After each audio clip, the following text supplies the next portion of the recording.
O uso de dinheiro público para a contratação de artistas e as polêmicas envolvendo os shows de cantores sertanejos que viraram alvos de investigações depois de uma fala do cantor Zé Neto, vamos dizer, da dupla Zé Neto e Cristiano, criticando a Lei Rouanet, serão temas de um debate agora aqui no Visão CNN. Os nossos convidados são Marcos Petruccelli, crítico de cinema, diretor na Fundação Palmares, e André Sturmi, cineasta e ex-secretário municipal de Cultura de São Paulo, presidente do Belas Artes Grupo. Antes de mais nada, eu queria falar um pouco das nossas regras.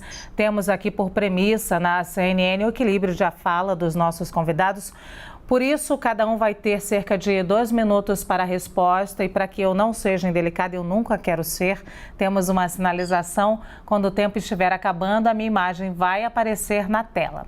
Dito tudo isso, eu vou à primeira pergunta. A Lei Rouanet permite que os artistas obtenham patrocínio por meio da isenção fiscal. Com isso, eles podem captar recursos na iniciativa privada, ou seja, o dinheiro não vem diretamente do governo, trata-se de uma verba que iria para o governo através do imposto de renda. O teto é de 4% do valor a pagar. A minha primeira pergunta é: vocês veem alguma politização nas contratações de artistas com verbas públicas, sejam elas feitas de isenção fiscal ou patrocínio direto? Eu quero começar a conversa com o Marcos Petruccelli. Boa tarde, bem-vindo, Marcos. Boa tarde, Luciana. Boa tarde, André. Amigo já de longa data aí. Tudo bom, André? Olha, Luciana, são vários pontos importantes colocados no liquidificador, né? E é uma mistura muito grande. A gente precisa separar um pouco aí. Esse caso especial, né? Desse cantor que a gente estava vendo agora na tela, não tem nada a ver com Lei Rouanet, uma contratação direta pela prefeitura. Não é? A Lei Rouanet trata de outra coisa. São projetos culturais que são analisados pela Secretaria de Cultura e que, se aprovados, esses projetos saem às ruas, vão às ruas, não é? Através de um agente cultural, para captar dinheiro na iniciativa privada. Não é? A prefeitura é o outro caso. E eu acho que é preciso esclarecer, assim, da minha visão, este dinheiro da prefeitura também é dinheiro público, né? As prefeituras têm um orçamento que é liberado pelo governo federal, pela União, né? E parte dele também de arrecadações locais, dos tributos dentro da cidade. Então, tem dinheiro público, aí sim. A prefeitura não usa da Lei Rouanet, evidente, não é? Não foi feita para uma entidade pública utilizar essa lei, não é? Ela vai pagar o artista, aí vai do critério dela, não é? Se ela acha que deve destinar um dinheiro que é do orçamento da cidade para pagar um artista, quando ele poderia utilizar esse dinheiro para outras finalidades dentro da cidade, vai ser uma escolha dele. Se ele escolheu pagar um artista, aí é uma outra história, a gente vai desenvolver daqui a pouco mais. Certo, obrigada, Petruccelli, que respeitou já o tempo nessa primeira pergunta. Então, vou falar com o André Sturmi. A pergunta é a mesma: existe alguma politização das contratações de artistas com verbas públicas, sejam elas através da isenção fiscal da Lei Rouanet ou patrocínio direto? Boa tarde, bem-vindo. Boa tarde, Luciana. Boa tarde, Marcos. Um prazer estar aqui. Eu queria separar também o assunto Lei Rouanet e contratação de prefeitura. A Lei Rouanet, nos últimos anos, tem sofrido muitos ataques. Muita gente diz que a Lei Rouanet é usada por interesses ideológicos, que os proponentes têm que ser de esquerda, de direita, de cima, de baixo, quadrado, redondo, o que não é verdade. A Lei Rouanet tem sido uma política de Estado nos últimos anos, há muitos e muitos anos, governos diferentes, governos de políticas diferentes, milhares de projetos aprovados e milhares de projetos realizados. A Lei Rouanet tem sido fundamental para a cultura brasileira, mas não é só do ponto de vista do artista, é do ponto de vista do público. As grandes orquestras, os grandes museus, diversos trabalhos artísticos só existem, só acontecem porque a Lei Rouanet permite que grandes empresas apoiem a cultura. E, nesse caso, a Lei Rouanet diz que os projetos não podem ter interesses partidários ou ideológicos, e a gente vê um resultado muito bom na Lei Rouanet. Quando uma prefeitura contrata um artista, eu entendo que o prefeito foi eleito e, eventualmente, ele pode, ou prefeito, ou secretário da Cultura, ou quem quer que seja que faça a contratação, ele tenha um gosto, uma opção, né? Mas não deveria haver utilização do recurso para fins políticos. Porém, também a gente tem visto uma série de shows que são contratados com recursos de prefeitura e que há manifestações de cunho político no palco. Então, é uma questão que eu acho delicada, que precisava ser vista. Mas acho muito importante separar a contratação por um prefeito ou um secretário da Lei Rouanet. A Lei Rouanet tem tido um resultado muito bom. Sobre essa separação, eu falo agora com o Marcos Petruccelli, porque já tinha dito que queria desenvolver esse tema. Qual é a sua avaliação sobre contratos de artistas com prefeituras serem alvos de investigação do Ministério Público?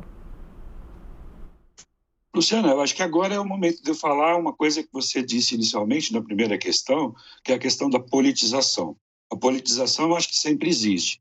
Eu acho que nesse momento que está acontecendo já entra numa discussão ideológica.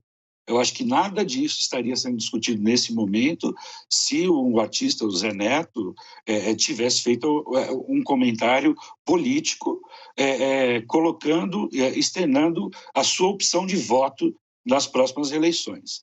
Se ele não tivesse feito qualquer menção a isso, eu acho que não haveria qualquer polêmica. Foi daí que surgiu a coisa. Não é?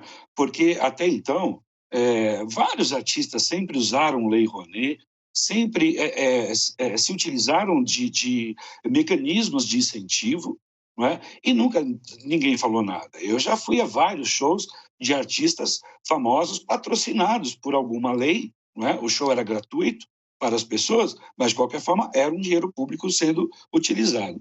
Então, eu acho, sim, que existe uma questão hoje ideológica, politizada como sempre, não é? Em relação ao contrato, o que eu acho que é a coisa mais importante a ser dita é a seguinte, eu volto lá na questão que eu levantei. A prefeitura, ela tem o seu orçamento.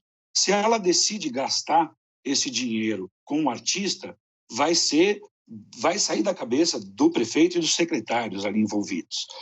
A gente pode até achar e considerar que seja imoral uma cidade tirar do seu orçamento um dinheiro tão grande para pagar um artista. A gente pode considerar isso imoral, mas ilegal não é. O prefeito não está cometendo crime algum, porque a lei permite que ele faça isso. Aí vai dar consciência dele do tipo de gestão que ele quer fazer. E o artista, por outro lado, também vai ter a consciência de saber se vai tirar dinheiro de uma cidade tão pequena que poderia gastar com outras necessidades para a população. Obrigada, Petruccelli. Eu faço a mesma pergunta agora ao André Sturmi. Qual é a sua avaliação sobre os contratos de artistas com prefeituras serem alvos de investigação do Ministério Público? Eu aqui concordo com o final do que o Petruccelli falou, no sentido de que eu não vejo como ilegal o valor de um cachê, mas vejo muito como imoral. Quando eu fui secretário municipal na cidade de São Paulo, todo mundo sabe que tem a virada cultural. No ano anterior, haviam sido contratados artistas com cachês de 300 até 400 mil reais. Eu estabeleci um teto de 80 mil reais. Nenhum artista ganharia mais de 80 mil reais. Ele podia aceitar ou não aceitar. Nós conseguimos diversos artistas que aceitaram participar. Então, eu acho que é uma questão de decisão e que depois, imagino que na eleição a população vai manifestar se ela concorda ou não concorda com esses pagamentos. Para mim, R$1 milhão por um cachê artístico pago por uma prefeitura é dinheiro demais. Mas volto a dizer, na minha opinião, é imoral. Nós perdemos agora rapidamente o contato, então, com o André Sturmi. Vamos tentar refazer esse contato. Enquanto isso, eu faço mais uma pergunta ao Petruccelli aqui.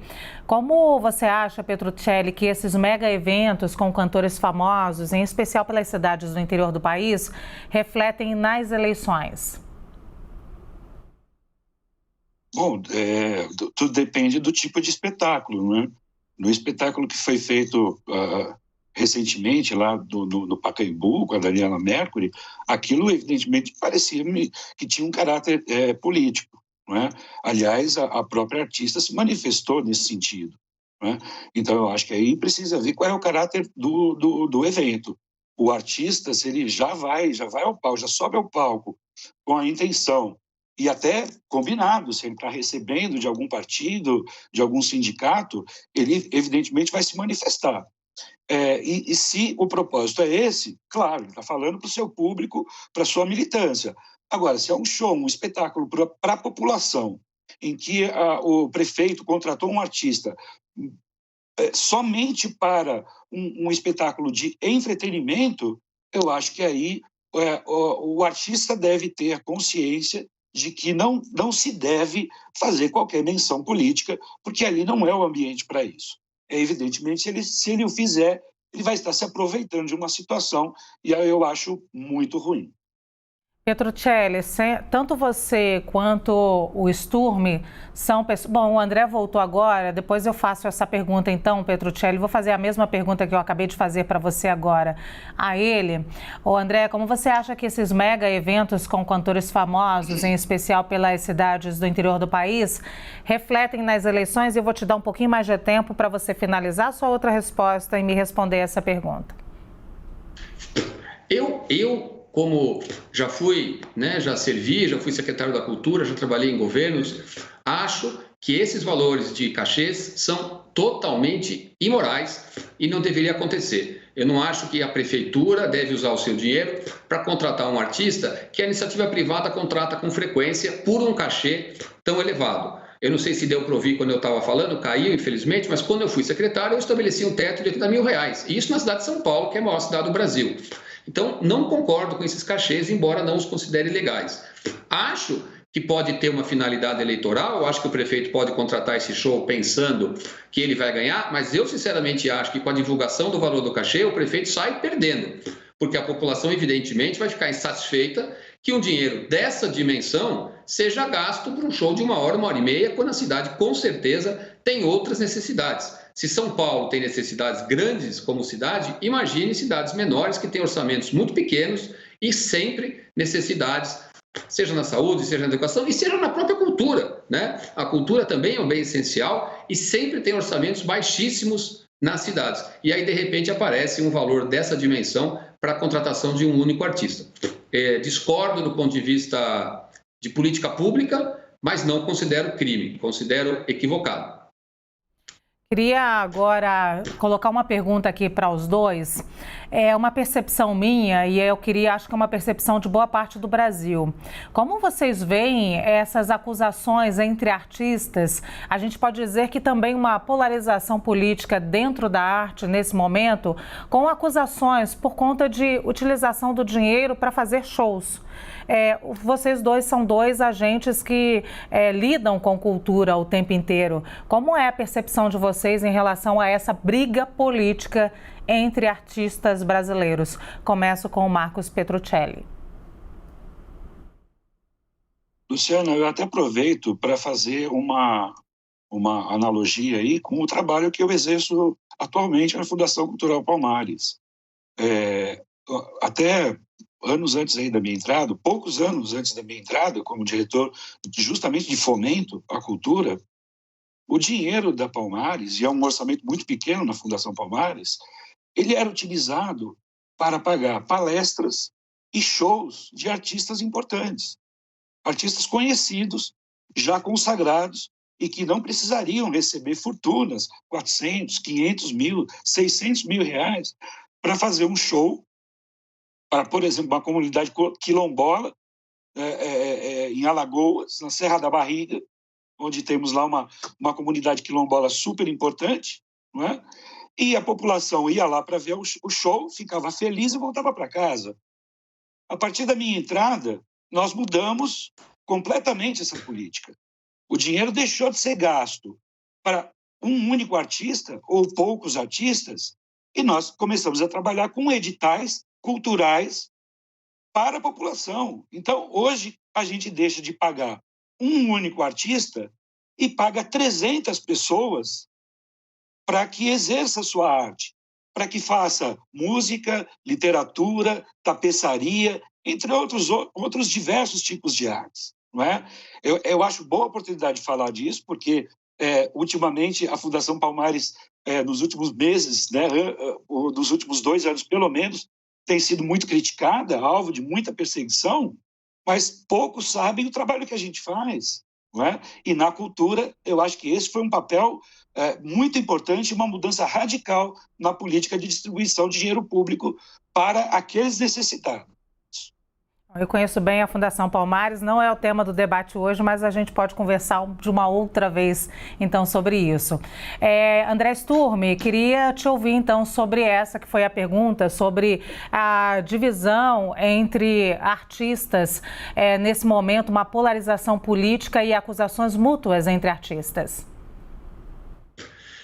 Eu vou dizer que, para mim, a primeira sensação que vem é de tristeza de ver artista criticando o artista porque ele está trabalhando, né? Não é de hoje, muito pelo contrário, há muitos e muitos anos que o setor público, sejam prefeituras, estados ou governos, são fundamentais na promoção da cultura. Nós, como militantes da cultura, nas diversas áreas, sempre lutamos para que hajam recursos para a cultura. Ora, se estão sendo contratados artistas, sejam eles quais forem, é motivo de ficar feliz e ficar alegre que os governos, sejam eles de novo municipais ou não, estão dando valor para isso. Se os valores são altos, os valores são baixos, se a gente acha que aquele artista é bom ou não é bom, nós entramos no terreno da opinião. E eu acho que artista combater contratação de artista me parece absurdo. A gente tem que estimular que haja mais recurso. A gente pode sim questionar, é muito dinheiro para um artista só, vamos contratar mais artistas e pagar cachês um pouco menores para cada um, vamos estimular artistas locais, vamos estimular artistas local junto com um artista famoso, porque aí o local acaba ganhando promoção junto com aquele outro. Enfim, acho que aí nós entramos na questão da política pública. Mas, infelizmente, esses acontecimentos agora muito recentes, com essa divisão, e aí parece assim, se o artista que foi contratado pensa diferente de mim, eu sou contra ele ser contratado. Não é possível, né? Artista é artista, arte é arte, cultura é cultura. A gente não pode ficar vinculando cultura, arte à ideologia. Isso só gera problema, só gera situações que não são positivas. A arte e a cultura tem que ser um momento de confraternização, de compartilhamento de boas emoções. Muito obrigada, então. Nós conversamos com Marcos Petruccelli, que é crítico de cinema e diretor na Fundação Palmares, e o André Sturmi, cineasta e ex-secretário municipal de Cultura de São Paulo e presidente do Belas Artes do Grupo. Muito obrigada aos dois por essa contribuição aqui no Visão CNN.